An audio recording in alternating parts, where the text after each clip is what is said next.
31 अक्टूबर में भी दो देश के महानुभावों का, एक का मरण दिन है, एक का जन्मदिन है, तो दूसरे को भूल गए क्या भारतीय जनता पार्टी के लोग? वो भी भारत रत्न है। अभी हम मैं तो यही पूछ रहा, 31 अक्टूबर की बात है। 31 अक्टूबर की बात नहीं है जी। सरदार पटेल की 150वीं जयंती का आयोजन है। हम 150वीं जयंती के आयोजन की बात कर रहे हैं, उसकी तैयारी कर रहे हैं।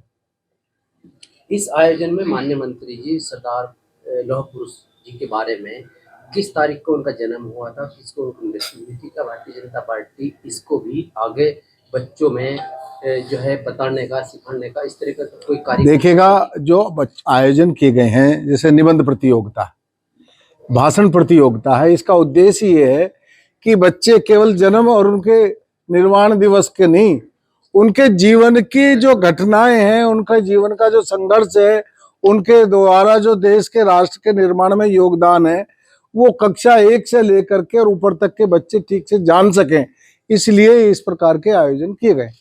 इसका उद्देश्य यही है।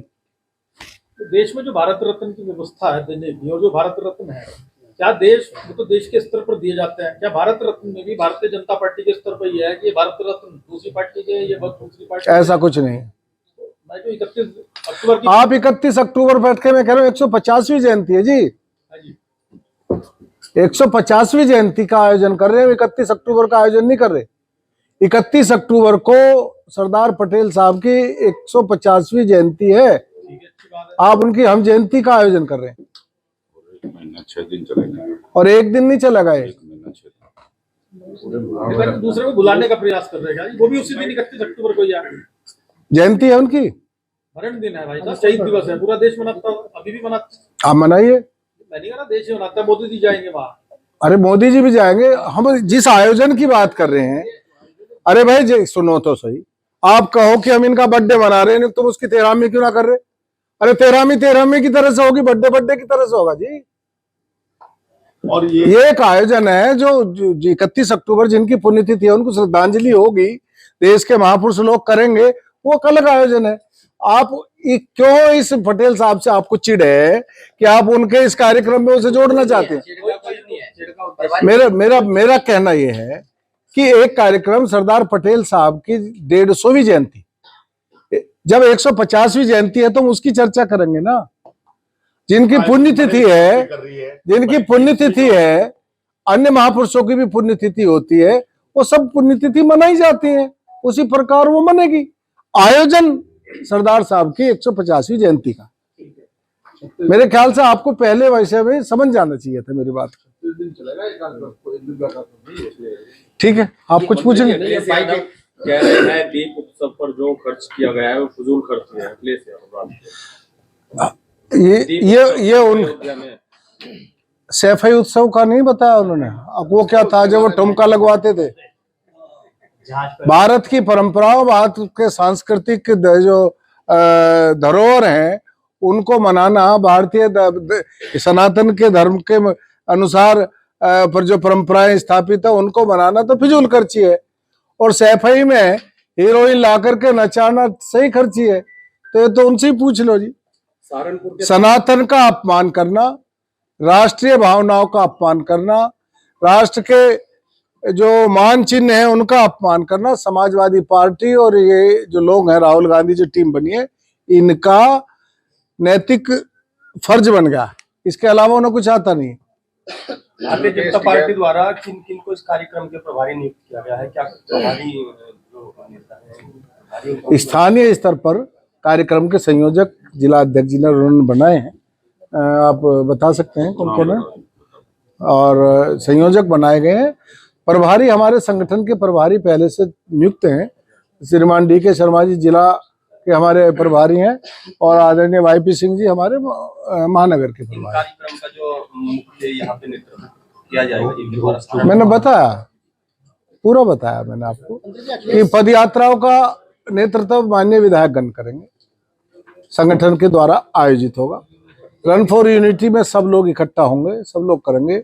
बाकी स्कूल्स के कार्यक्रम। मंत्री आजम खान भी लगातार किया था कि बीजेपी में जितने बड़े भ्रष्टाचारी हैं उतने बड़े उनको पद दिए गए हैं। अखिलेश जी से और आप क्या उम्मीद कर सकते हो? आप किसी अच्छी बात की कर सकते हो? अच्छा, एक बात अच्छी बात बताओ जो अखिलेश जी ने आज तक बोली हो। भ्रष्टाचार में आकंठ डूबे हुए लोग, परिवारवादी, वंशवादी, जो जिनके लिए उनका परिवार ही देश है, परिवार ही पार्टी है, उनको तो बोलने का ही अधिकार नहीं है इन मुद्दों पर। भारतीय जनता पार्टी में एक भी व्यक्ति को ऐसे को स्थान नहीं मिल सकता जो किसी भ्रष्टाचार में संलिप्त है। राकेश टिकैत कह रहे हैं कि जो गन्ने का भाव था वो सपा और बसपा सरकार में बढ़ा, लेकिन बीजेपी में नहीं बढ़ा।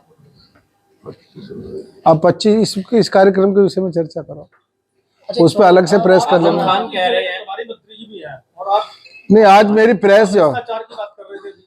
हाँ मैं भ्रष्टाचार को तो पूछ सकता हूँ। हाँ, भ्रष्टाचार तो भारतीय जनता पार्टी ने ये जनता से वायदा किया था कि हम भ्रष्टाचार मुक्त शासन देंगे जी। क्या सुनील शर्मा जी ये दावे से कह सकते हैं तो उत्तर प्रदेश में भ्रष्टाचार मुक्त हो गया व्यवस्था? मैं दावे के साथ ये कह सकता हूं कि भ्रष्टाचारी को किसी भी सूरत में बख्शा नहीं जाएगा। हित करने का काम हमारी सरकार करती है। हमने भ्रष्टाचार पे जीरो टॉलरेंस है। हम किसी भ्रष्टाचारी को बर्दाश्त नहीं करेंगे। आप हमें शिकायत दीजिएगा, अगर कोई भ्रष्टाचार कर रहा हम उसको उसके स्थान पर पहुंचा देंगे। 10 करोड़ रुपए की सीलिंग की संपत्ति पर 1993 से लगातार कब्जा चला आ रहा है, जिसे प्रशासन ने अपने कब्जे में लिया। शहर के बीच की जगह है, उस पर मात्र 2 धाराओं में मुकदमा दर्ज करके उसे छोड़ दिया गया है। जिस विषय के बारे में मुझे पहले से कोई सूचना नहीं है, मैं क्या बयान दे सकता हूँ?